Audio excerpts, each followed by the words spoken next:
Chris Parsons here from the Happy Healthy Marriage Reset. And it's early right now, not even 7 a.m. yet. I woke up, was getting ready, and I had a message that had come through last night from someone, a guy saying that his wife had cheated on him, and he wanted to know if I would forgive her if I was him. And so I thought, forgiving your spouse after infidelity, an affair, cheating, that's a good topic. It's worth talking about, exploring, and making a video and podcast about. And so the first part that I want to clarify is that there's a difference between forgiveness and choosing to stay together. I absolutely would and do forgive my wife for anything and everything that I feel hurt by. No matter what she has ever done or will ever do, I forgive her because forgiveness is for me, not for her. I have everything to gain and nothing to lose by forgiving her, right? Me holding that anything, an affair, anything against her does absolutely nothing for me. It poisons my soul, right? What's that saying? Withholding forgiveness is like taking poison, thinking that it's going to hurt your enemy. I forgive anyone and everyone for anything that they've ever done or will ever do to me or that affects me in a negative way, because forgiveness is for me. Now, so would I forgive my wife if she had an affair? Yes. Would I choose to stay with her if she had an affair? Circumstances really matter, okay? The specifics and how much I could understand why she had an affair make a huge difference, because ultimately the question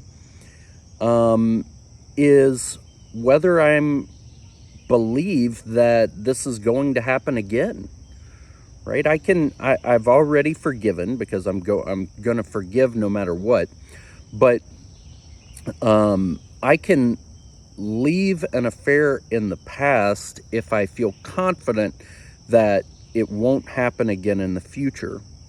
It's because that's what all that matters. I can't do anything about the past. What she did, what the situation was, all of that's in the past. And so if I can understand why it happened and what's going to be different so that it will not ever happen again, then yes, I would not only forgive, but also choose to move forward together. So let me explain what I mean by the circumstances. And there's a difference between sleeping with one person one time when I left the country for a year and barely talked to her, and she was alone. And now I'm back in the country and not going to be leaving again, right? That is a very understandable situation of someone who was lonely and looking for companionship. And, it's an extreme example, but it shows that there are times where it's understandable. If you never have sex with your spouse and then they have an affair to have sex with someone else, that's understandable. If you do, or if your spouse feels emotionally abandoned and like you don't care about them or value them, and then they're at work, somebody starts showing them some attention, making them feel special, like they're, have something worthy of paying attention to, and an emotional affair happens between them, that's very understandable. The other aspect to those situations being understandable is you can do something about that so that you don't have to worry about it happening again in the future. And you say, okay, you know what? I recognize that if I was emotionally available and supportive and showed you that I love you and care about you, then you wouldn't have an affair. And the fact that I am now changing to do those things means I can be confident that you will not have another affair. That is not that difficult to move forward from. That's different from if my wife slept with an entire football team every day for a decade. You know, that gets a little more difficult to be understanding of. And so you really have to look at what are the circumstances. Can I understand why they've done what they've done? The birds are going crazy because it's so early in the morning. Can I understand why they have done what they've done? Does it make sense to me? And if it doesn't, you probably just haven't had the skill of shared values conversations, because if you use a shared values conversation to ask good questions and really get to the heart of it, your spouse is going to be able to tell you what they were feeling and why they've resorted to this.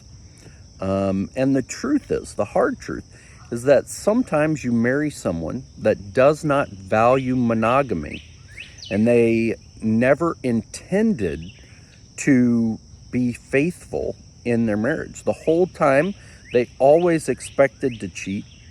They always expected to sleep with other people.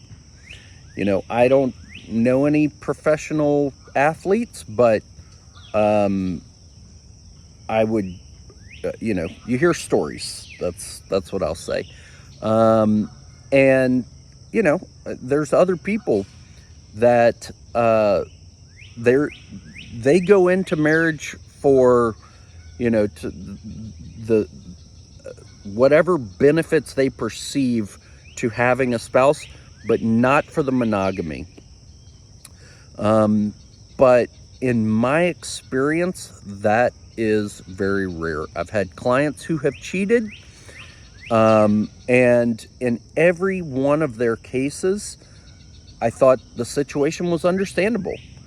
Okay, your spouse had emotional walls up where they wouldn't connect with you emotionally for years, and then this situation happened. Somebody started paying attention to you.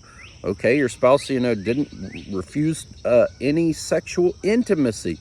You have needs. Those things are very understandable. It doesn't make them acceptable. It makes them understandable.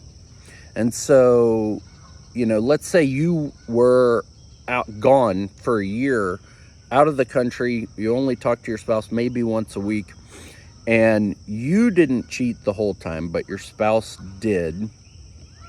And you say, it's not acceptable because I didn't cheat and they did. I'm not saying that it's acceptable. I'm saying that it's understandable, and that when you understand it and you can see why it happened, and you have the ability to change that so that you don't have to worry about it happening again, then in that situation, I would choose to move forward together, right? Assuming, I should clarify, there is an assumption here. The assumption is that I love my wife, and that I want to be with my wife, and that not to say that the only problem in our relationship is this affair, but because there was a problem or problems in the relationship that led to the affair, most likely.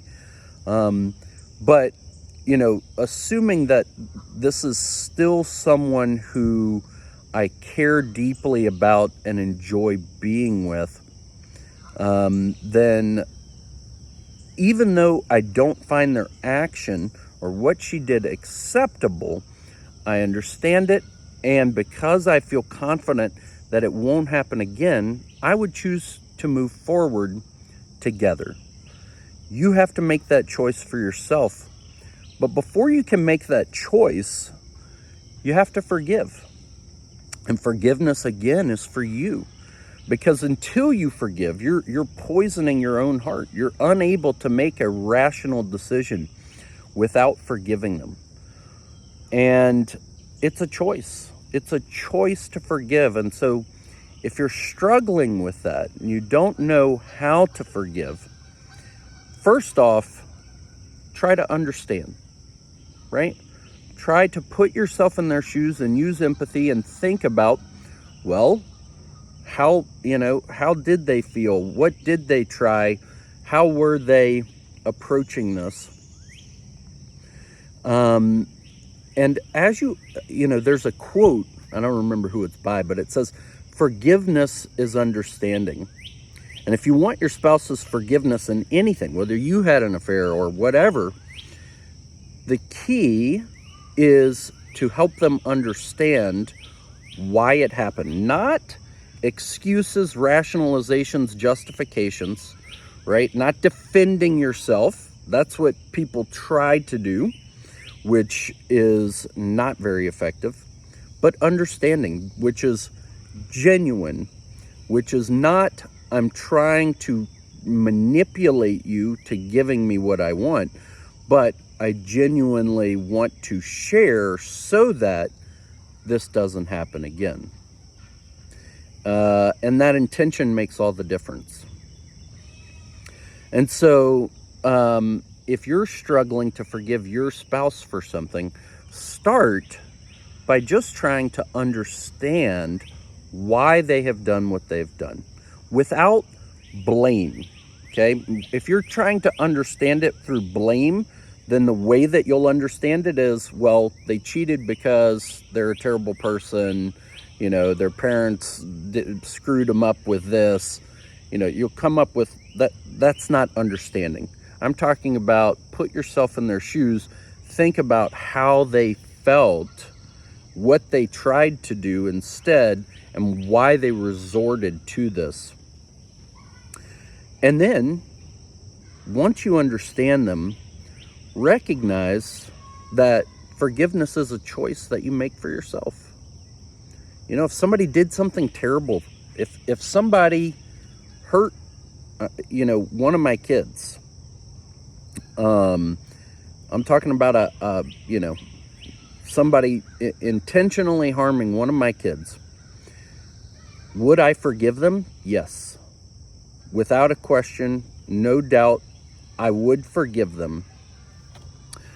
That said, if I wasn't confident that the police and the courts would remove that threat from my other kids or from other people's kids, I would lovingly forgive them and kill them, because I am ending a threat to children's lives. Does that make sense? There's a difference between forgiving someone for something and allowing that thing. I would forgive someone for doing something to one of my kids, but if they are a threat to other kids, I would make sure that they were no longer a threat. Hopefully the police and everybody could take care of that. But otherwise, I would want to make sure it was taken care of, whatever way necessary. But not with any malice of trying to, make things right, but with an eye to the future to say, I don't want any other kids to be hurt. And that's what it's about. It's about looking forwards instead of looking backwards. And that was a weird tangent we got on, but I think, hopefully, it makes it more clear about forgiveness and moving forward. All right, my friends, have a good one.